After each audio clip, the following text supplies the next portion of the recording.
Good evening and welcome to Uncle Sean Reads to the Children. Here's how the game works. I have chosen a piece of literature which I have then covered with the cover of one of my favorite books. I will read a portion of this and then you will have a chance to guess at what the book is, the title and author. You will have one guess until I do another reading.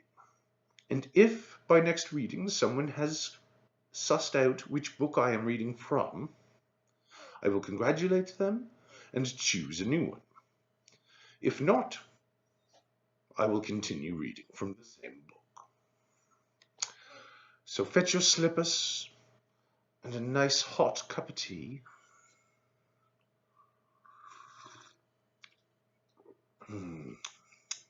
Minty.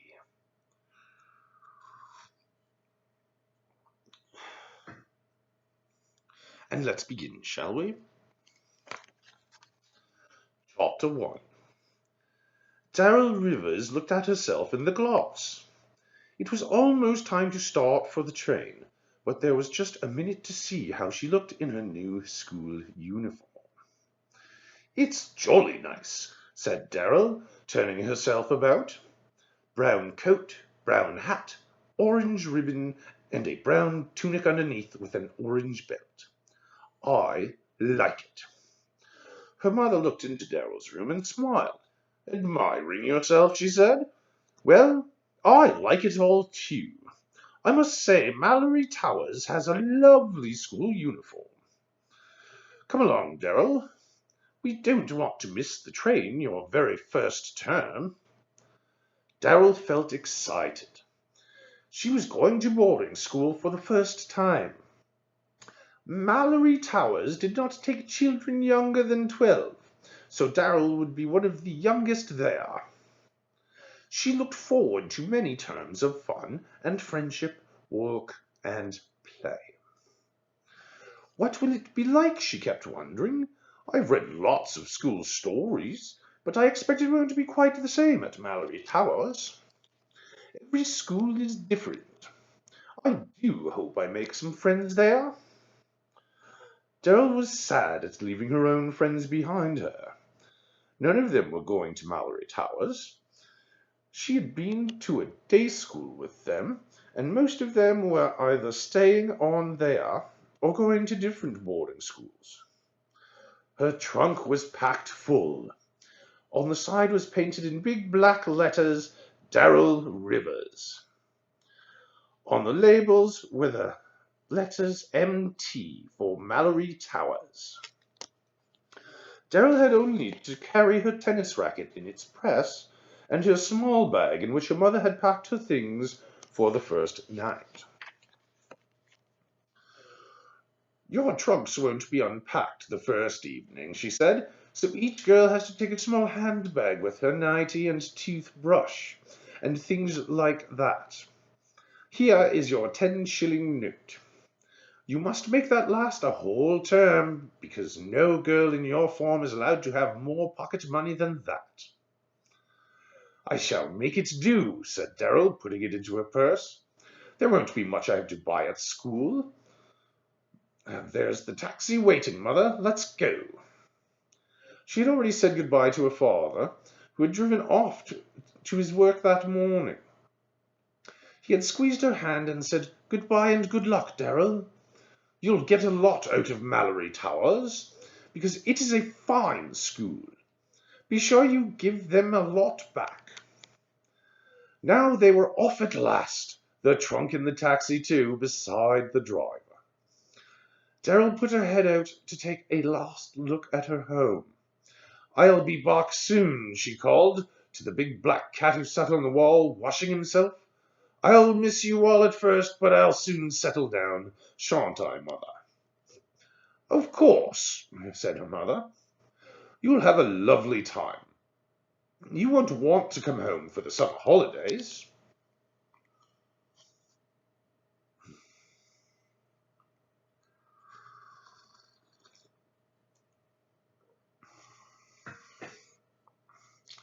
They had to go up to London to catch the train for Cornwall, where Mallory Towers was. "There's a special train always for Mallory Towers," said Mrs. Rivers. "Look, there's a notice up. Mallory Towers, platform 7. Come along. We are in nice time. I'll stay with you a few minutes and see you safely with your house mistress and her girls, then I'll go." They went on to the platform. A long train was drawn up there, labelled Mallory Towers. All the carriages were reserved for the girls of that school. The train had different labels stuck in the windows. The first lot said North Tower, the second lot said South Tower. Then came compartments labelled West Tower and others labelled East Tower. "You're North Tower," said her mother. "Mallory Towers has 4 different boarding houses for its girls, all topped by a tower. You'll be in the North Tower," the headmistress said, "and your house mistress is Miss Potts. We must find her." Darrell stared about at her, at the other girls on the crowded platform. They all seemed to be Mallory girls, for she saw the brown coats and hats with orange ribbons everywhere.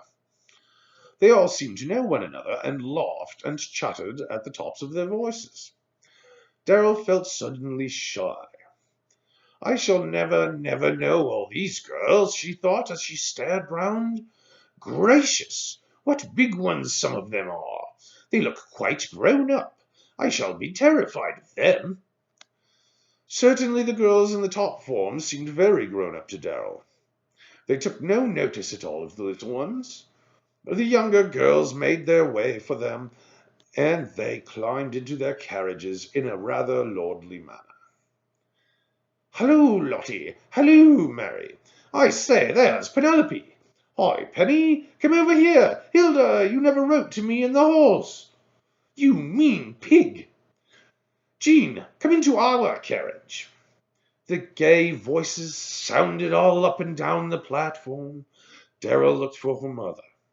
Ah, there she was, talking to her keen-faced mistress. That must be Miss Potts. Darrell stared at her. Yes, she liked her. She liked the way her eyes twinkled, but there was something very determined about her mouth. It wouldn't do to get into her bad books. Miss Potts came over and smiled down at Darrell. "Well, new girl," she said, "you'll be in my carriage going down. Look, that one over there. The new girls always go with me." "Oh, are there new girls besides me? In my form, I mean?" asked Darrell. "Oh, yes, 2 more. They haven't arrived yet. Mrs. Rivers, here is a girl in Darrell's form, Alicia Johns. She will look after Darrell for you, when you've said good-bye." "Hello," said Alicia, and 2 bright eyes twinkled at Darrell. "I'm in your form. Do you want to get a corner seat? If so, you'd better come now." "Then I'll say good-bye, dear," said Mrs. Rivers cheerfully, and she kissed Darrell and gave her a hug. "I'll write as soon as I get your letter. Have a lovely time." "Yes, I will," said Darrell, and watched her mother go down the platform. She didn't have time to feel lonely, because Alicia took complete charge of her at once, pushed her to Miss Potts's carriage, and shoved her up the step. "Put your bag in one corner, and I'll put mine opposite," said Alicia. "Then we can stand at the door and see what's happening. I say, look over there! Picture of how not to say good-bye to your darling daughter." Darrell looked to where Alicia had nodded. She saw a girl about her own age, dressed in the same school uniform, but with her hair long and loose down her back.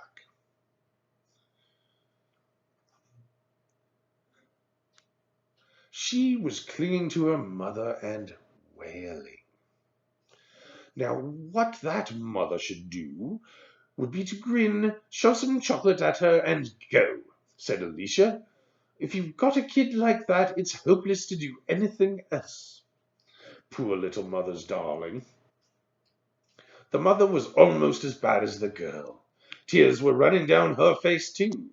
Miss Potts walked firmly up to them. Now you watch, Potty, said Alicia. Darrell felt rather shocked. Potty? What a name to give your house mistress! Anyway, Miss Potts didn't look in the least potty. She looked thoroughly all there. I'll take Gwendolen, she said to the girl's mother. It's time she went to her carriage. She'll soon settle down there, Mrs. Lacey. Gwendolen appeared ready to go, but her mother clung to her still. Alicia snorted. See what's made Gwendolen such an idiot, she said. Her mother. Well, I'm glad mine is sensible.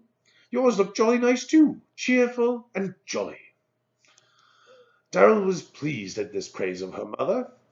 She watched Miss Potts firmly disentangle Gwendolen from her mother and led her towards them. Alicia, here's another one, she said, and Alicia pulled Gwendolen up into the carriage. Gwendolen's mother came to the carriage too and looked in. Take a corner seat, darling, she said, and don't sit with your back to the engine. You know how sick it makes you, and...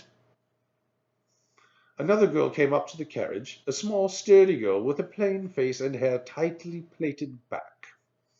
Is this Miss Potts's carriage? She asked. Yes, said Alicia. Are you the third new girl, North Tower? Yes, I'm Sally Hope, said the girl. Where's your mother? Asked Alicia. She ought to go and deliver you to Miss Potts first, so that you can be crossed off her list. Oh, mother didn't bother to come up with me, said Sally. I came by myself. Gracious, said Alicia. Well, mothers are all different. Some come along and smile and say goodbye, and some come along and weep and wail, and some just don't come at all. Alicia, don't talk so much, came Miss Potts's voice. She knew Alicia's wild tongue. Mrs. Lacey suddenly looked annoyed, and forgot to give any more instructions to Gwendolen. She stared at Alicia angrily. Fortunately, the guard blew his whistle just then, and there was a wild scramble for the seats. Miss Potts jumped in with 2 or 3 more girls. The door slammed. Gwendolen's mother peered in, but alas, Gwendolen was on the floor, hunting for something she had dropped. Where's Gwendolen? Came Mrs. Lacey's voice. I must say goodbye. Where's... But by now the train was puffing out. Gwendolen sat up and howled. I didn't say goodbye, she wailed. Well, how many times did you want to? Demanded Alicia. You'd already said it about 20 times. Miss Potts looked at Gwendolen. She had already sized her up and knew her to be a spoilt only child, selfish and difficult to handle at first. She looked at quiet little Sally Hope, funny little girl with her tight plaits and prim closed-up face. No mother had come to see her off. Did Sally care? Miss Potts could not tell. Then she looked at Darrell. It was quite easy to read Darrell. She never hid anything, and she said what she thought, though not so bluntly as Alicia did. A nice, straightforward, trustable girl, thought Miss Potts. Can be a bit of a monkey, I should think. She looks as if she has good brains, too. I'll see that she uses them. I can do with a girl like Darrell in North Tower. The girls began to talk. What's Mallory Towers like? Asked Darrell. I've seen a photograph of it. Of course, it looked awfully big. It is. It's got the most gorgeous view over the sea, too, said Alicia. It's built on the cliff, you know. It's lucky you're in the North Tower. That's got the best view of all. Does each tower have its own schoolrooms? Asked Darrell. Alicia shook her head. Oh, no. All the girls from each of the 4 tower houses go to the same classrooms. There are about 60 girls in each house. Pamela is head of ours. There she is over there. Pamela was a tall, quiet girl who had got into the carriage with another girl about her own age. They seemed very friendly with Miss Potts and were eagerly discussing with her the happenings planned for the term. Alicia, another girl called Tessie, Sally, and Darrell chattered too. Gwendolen sat in her corner and looked gloomy. Nobody paid her any attention at all, and she wasn't used to that. She gave a little sob and looked at the others out of the corner of her eye. Sharp Alicia saw the look and grinned. "Just putting it on," she whispered to Darrell. "People who really do feel miserable always turn away and hide it somehow. Don't take any notice of our darling Gwendolen." Poor Gwendolen! If she had only known it, Alicia's lack of sympathy was the best thing for her. She had always had far too much of it, and life at Mallory Towers was not going to be easy for her. "Cheer up, Gwendolen," said Miss Potts in a cheerful tone, and immediately turned to talk to the big girls again. "I feel sick," announced Gwendolen at last, quite determined to be in the limelight and get sympathy somehow. "You don't look it," said the downright Alicia. "Does she, Miss Potts? I always go green when I feel sick." Gwendolen wished she could really be sick. That would serve this sharp-tongued girl right. She leaned back against the back of the seat and murmured faintly, "I really do feel sick. Oh dear, what shall I do?" "Here, wait a bit. I've got a paper bag," said Alicia, and fished a big one out of her bag. "I've got a brother who's always sick in a car, so Mother takes paper bags with her wherever she goes for Sam. I always think it's funny to see him stick his nose in it, poor Sam, like a horse with a big nose bag." Nobody could help laughing at Alicia's story. Gwendolen didn't, of course, but looked angry. That horrid girl poking fun at her again. She wasn't going to like her at all. After that, Gwendolen sat quiet and made no further attempt to get the attention of the others. She was afraid of what Alicia might say next. But Darrell looked at Alicia with amusement and liking. How she would like her for a friend! What fun they could have together! Thank you for listening. There will be more to come tomorrow. Good night. Ha! Pay up. You said I couldn't do a post without swearing. Oh, geez, I better shut this off right quick.